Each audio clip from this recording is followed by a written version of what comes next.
Oh, and I had a talkback caller call me about a week ago suggesting that this was all about the Rothschilds and, they bought Israel and it was, it was just the typical conspiracy theory rubbish. Well, anti-Semitic It's interesting when yeah, well, absolutely, no two ways about it. But it's interesting, Louise, talking about the social media algorithms. When you think that the two major social media platforms that these kids will be on, I mean, outside of TikTok, but Instagram is owned by a bloke called Zuckerberg. Now, you would hope that the algorithms weren't serving up this kind of rubbish. Yeah, I think the trouble is though that what they do is give you more of whatever it is you've seen before, right? Whatever you've looked at long enough. So they'll reaffirm, but they won't go and find something to give you a diversity of views. That's right. And the kids in school and arguably in the home as well, Chris, will be learning to sort of work out what is true and what is not and actually get the proper facts on Israel, Palestine, Gaza, etc., rather than thinking, OK, this is the view and I'm just going to keep repeating it because it's kind of exciting to be here at a protest. It has no place in Australian society. If you're a teacher,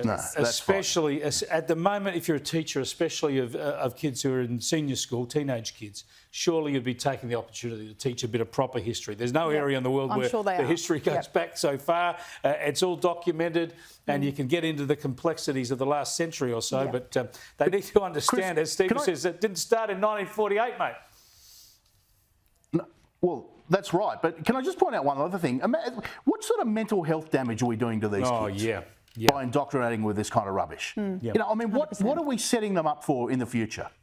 Yeah, well, exactly. And they actually believe because they've been told this, that Israel is a country that's going out to try and slaughter people and create genocide. So that's why the reality, as you say, will not only help them deliver the right message and think about these things in the right way, but it take away a horrible damage that it's doing to their mental health. And I do point out for everyone, not any viewer, that I, like you, all worry about innocent Palestinians being caught up in this. But firstly, there's no verifiable information coming out of Gaza on this. The numbers you hear coming out of Gaza, you can just completely disregard. They are all Hamas numbers. And secondly, if you want to protest against Palestinian lives, then the appropriate way is to, get together, sit on the steps of Parliament, have a candlelight vigil or something, call for calm, call for a ceasefire, but don't call for the elimination of Israel. And how would you feel if you were a Jewish student in Melbourne today, seeing that? How would you feel? You'd just be absolutely heartbroken and confused, and you've got a right to feel safe and go to school. Unsafe in your own country. Absolutely. Yeah.